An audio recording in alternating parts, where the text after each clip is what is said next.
Go do it right away. All you can do is click that, and then all you do, make a copy. Make a copy. You are going to change the name to whatever you want. You could just get rid of this part right there. There you go. You're going to organize it where you want. You're going to go to File, move it to whatever folder of yours. This is your copy. This is not my copy. This is yours. I don't see this, anything like that.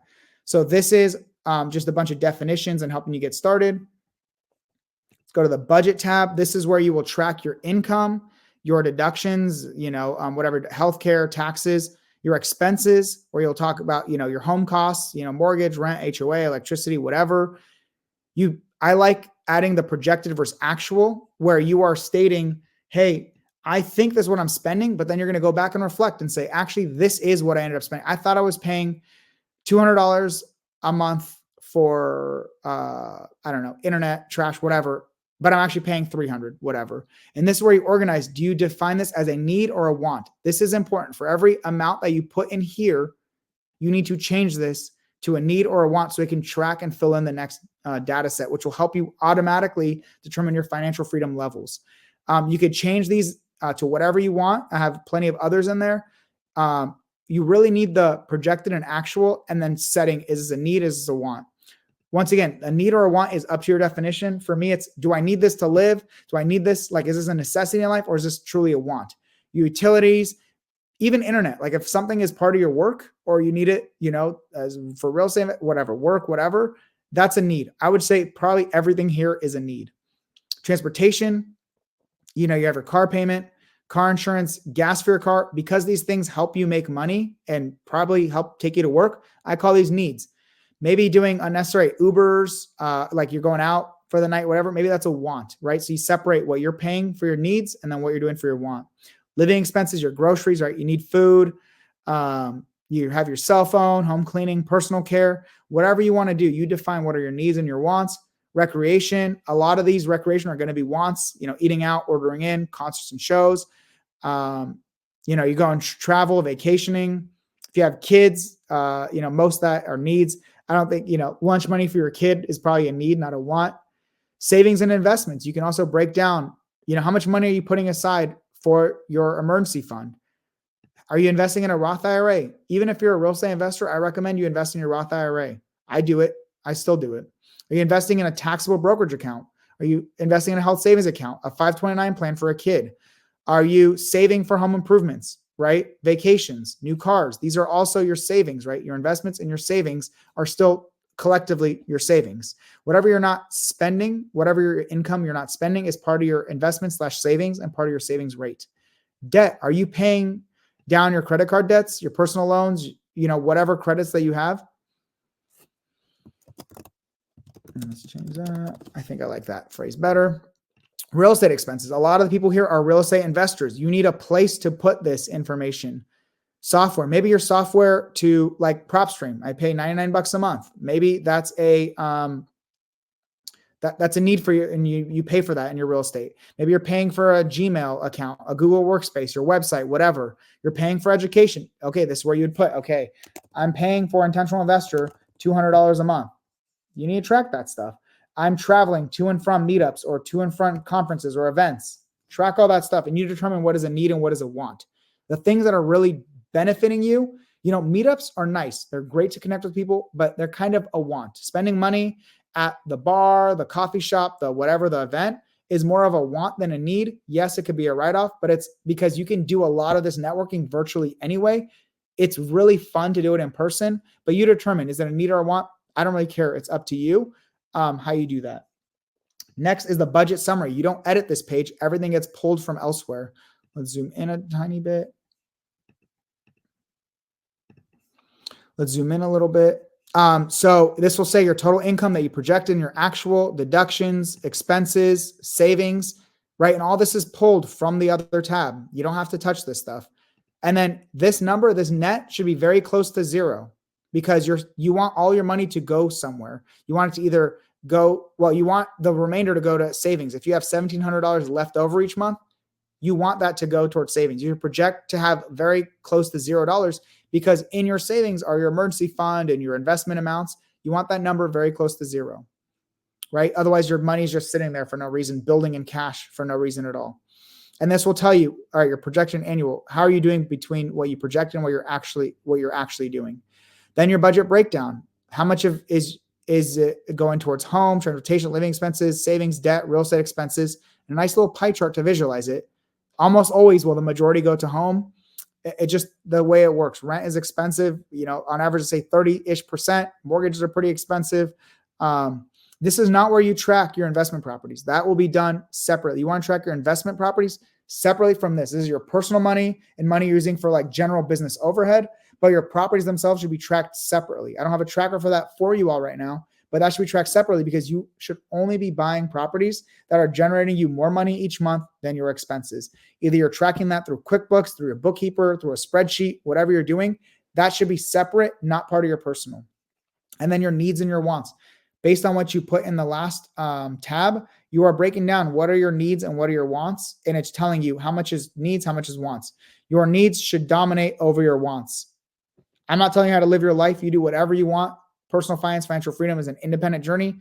But ideally, especially if you want to be financially free, you're gonna need to rein in your spending for a little bit. My wife and I, as I showed you, did a ton of adventures, but we also delayed a lot of gratification to be where we're at now. If you want to achieve these high levels of success, that's a way to do it. If you're going to raise money, you're going to not have to use your own money, but you're also going to want to invest your money wisely, lend it to others, whatever. It's really good if you have a good track of your finances. When you're making 20 plus thousand, 15 plus thousand, 20,000, 50,000 a month, you don't have to worry about your spending. Cool. Don't worry about it. But for most people, you need to at least track it. Here's a net worth tracker where you can add your, liquid assets where you have in cash, savings, investment assets in your Fidelity, taxable account, CDs, whatever. This is all, you just add whatever you want. It auto sums. Your retirement accounts, just add these amounts in there. We have the date up there. Every month is where you could do it. I'm at the cadence of, I was doing it monthly for a long time. I'm doing it more quarterly now. We have hard assets. This is where you will track your home value, rental property values, vehicle, your vehicle values, the money you have available to lend, right? This is cash, but not cash sitting in your bank. It's money waiting to be lent out. Money waiting to be lent out. This is how much you currently have that you're lending out. So this will tell you your current total assets. In this scenario, it says $534,000 this person has in assets. And then your debts, your home debt, right? Put your interest rate, because the best thing you can financially do is pay off your highest interest rate debts first and foremost. You got credit card debt. I don't care if the balance is smaller than everything else. Pay that off. Pay off the highest interest rate loan. People talk about a snowball method versus highest interest rate. Snowball method is to give you the warm fuzzies. They don't pay off the smallest debt amounts. Pay off the highest interest rate amount. That literally, it's super easy. You're paying more interest on this one than the other one. Pay that off first. Pay that down as much as you can. Home debt, rental property debt, whatever. So then you have liabilities, right? Your debts are $428,500. And your net worth is the difference between your assets and your liabilities. Here you go. You do it the next month. Now you know, okay, I've increased my net worth $6,200 this month. That's a 5.8% increase. Keep tracking. And then you will have your, like the way you saw mine, you'll have your own chart going and going. You keep track of this, and it's very fun to look at after a while. I'm so thankful that I tracked my personal finances 2017, see my trajectory. I never in my life could have imagined that here I am today, even helping you all achieve financial freedom. Only, a couple of years ago, I started this journey. 2017, it's 2014 now, really real estate 2020. And here we are, right? With 50 plus rentals, generating tons of cash flow, financially free. And I just want to help you all do the same. And this is all essentially pulled in. You're only adding information to the green cells. At the very top is your financial freedom levels. This is going to tell you, based on the needs that you articulated, how much do you need to cover your needs? How much for your needs and wants, monthly and annually? How much for your 2 times your needs and wants? And then wealth. You add that amount. If you think it's 20,000, 50,000, whatever, and based on what you currently have going out there in your investments, it will tell you what is your progress to these different levels. You could just put in whatever dates you think you want to achieve these goals. So you just have something to compare against and just say, oh yeah, I wanted to achieve that. Like for me, I said, I want to be, when it was 2020, I thought that was me maybe 40 years away by 2060. Well, here we are in 2024 and well past what I thought. So it's really fun to keep track of that stuff.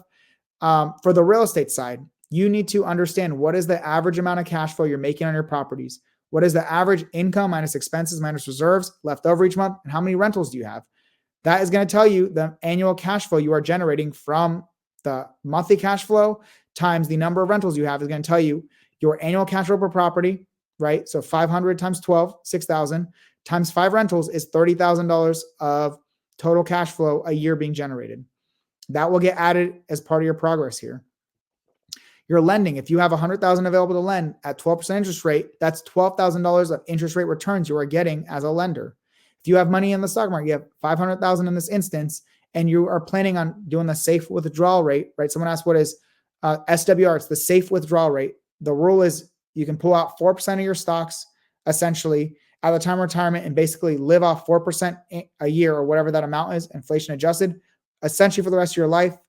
30 plus years with a very high likelihood of that lasting. To tell you what is your current passive income being generated from your stock investments. This aggregates the total. Let's see if I can hide my face. This aggregates the total here and says, okay, between your real estate, your lending, your stocks, you have $62,000 a year being generated as passive income from real estate, lending, and stocks. Then it says, what is your what your monthly passive income is, feeds into this data, and then tells you how much progress have you made. If you achieve 100%, you've achieved financial freedom level 1. You're 95% of the way there for financial freedom level 2. So this is for you guys to have fun with and play around with. And I'll even put a little pie chart here so you can see of your invested amounts here, like of the financial freedom amount, where is the majority coming from, just to better visualize it. All right, cool. Once again, we are in the school classroom, right? So you go to the Financial Freedom Masterclass. You have the calculator here, download a copy. And if you wait until 9/27, I'm still going to make it free. You're just going to have to unlock it later. I'm giving it to you for free now, just for being part of this and doing it right away. So everyone in the school community, in Wealth to Real Estate, everyone who's watching live or the recording, go grab your copy. And then you're going to get access to the recording as well as soon as it's done, edited, and uploaded. I'll give you a quick preview of some of the other things, right? When you unlock the traditional real estate investing, deal analysis intro, key terminology. I have my free calculator literally everywhere for you all. If you want to partner or lend with me, here's the form to do so. If you want to connect on Instagram, YouTube, there you go. It's all there. Analyzing deals from start to finish, deal analyzer calculator, utilizing the ultimate creative finance or ultimate conventional finance calculator. Just a couple different examples here, right? I believe that's a level 2 unlock. Level 3, creative real estate investing. Real estate investing masterclass, and a lot of this goes into creative financing. Seller financing deal analysis, subject to deal analysis, hybrid creative finance deal analysis, another subject to deal analysis. And I have a ton more videos that I will continue adding here, plus all the live underwriting and Q&As. We're going to get rid of a few of these and we're going to clean it up, but you're going to get the live underwriting Q&As, live underwriting Q&A recordings in here, but you have to unlock that as well. If you are wanting to be part of the live calls, here you go. You just click on it, add it to your calendar, and you just join with us. Right now it's 12 p.m. Pacific Standard Time every Wednesday. Cool. Questions, y'all. Let's see. Oh, yeah, there are questions. Let's do it. I'm so excited to answer some questions. All right, let's get this going. Let me leave the, wow, my hair, huh?